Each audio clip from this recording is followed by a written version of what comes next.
പ്രിയപ്പെട്ട മക്കളെ, വളരെ വേദനയോടുകൂടി തന്നെയാണ് ഇത് പറയുന്നത്. അതായത് നമ്മുടെ മുൻ മുഖ്യമന്ത്രി VS അച്യുതാനന്ദൻ അന്തരിച്ചിട്ടുണ്ട്.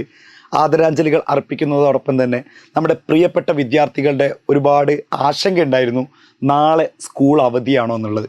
ശരിക്കും അവധി തന്നെയാണ്. ഒരുപക്ഷെ ആ ദുഃഖാചരണം എന്ന ഭാഗമായിട്ട് അവധി കൊടുക്കേണ്ടത് തന്നെയാണ്. കാരണം നമുക്ക് വേണ്ടി, അല്ലെങ്കിൽ നമ്മുടെ കേരളത്തിന് വേണ്ടി ഒരുപാട് കാര്യങ്ങൾ ചെയ്തു കൂട്ടിയ ഒരു മഹത് വ്യക്തി തന്നെയാണ് നമ്മുടെ മുൻ മുഖ്യമന്ത്രി VS അച്യുതാനന്ദൻ. അപ്പം എൻ്റെ പ്രിയപ്പെട്ട മക്കളെ, നാളെ പൂർണ്ണമായിട്ടും അവധി തന്നെയാണ്. ട്യൂഷൻ സെൻറ്ററുകളടക്കം നമുക്ക് നാളെ അവധി വന്നിട്ടുണ്ട്. മുൻ മുഖ്യമന്ത്രി ഉമ്മൻചാണ്ടി സാർ അന്തരിച്ചപ്പോഴും ഇതേപോലെ തന്നെയാണ്. കാരണം ഒരുപക്ഷെ നമ്മൾ രാഷ്ട്രീയപരമായിട്ട് ചിലപ്പോൾ ഒരു എതിർചേരി ആണെങ്കിൽ പോലും, അല്ലെങ്കിൽ നമ്മളിൽ പലരും ചിലപ്പോൾ എന്തായിരിക്കും, VS അച്യുതാനന്ദൻ്റെ പാർട്ടിയല്ല, എന്തിന് ഞങ്ങൾ ലീവ് എടുക്കണം. എന്നിരുന്നാൽ പോലും മക്കളെ, നമ്മളിൽ നിന്ന് നമുക്ക് വേണ്ടിയിട്ട് ഒരുപാട്, ഇപ്പോൾ നിങ്ങൾക്കറിയാം, വയലാർ സമരം, പുന്നപ്ര സമരം ഒക്കെ, ഇതിനൊക്കെ നേതൃത്വം വഹിച്ച ഒരു വ്യക്തി തന്നെയാണ്. നമ്മൾ കൂടുതൽ ഡീറ്റെയിൽസ് ഒക്കെ വാർത്തകളിലൊക്കെ നിങ്ങൾ നിറഞ്ഞു കാണുന്നുണ്ടാവും. അപ്പം നമ്മളിവിടെ അറിയിക്കാൻ വന്ന കാര്യം, നിങ്ങൾക്ക് നാളെ പൂർണ്ണമായിട്ടും അവധി തന്നെയാണ്. അപ്പോൾ എല്ലാവരും ദുഃഖാചരണത്തിൻ്റെ ഭാഗമായി മാറുക.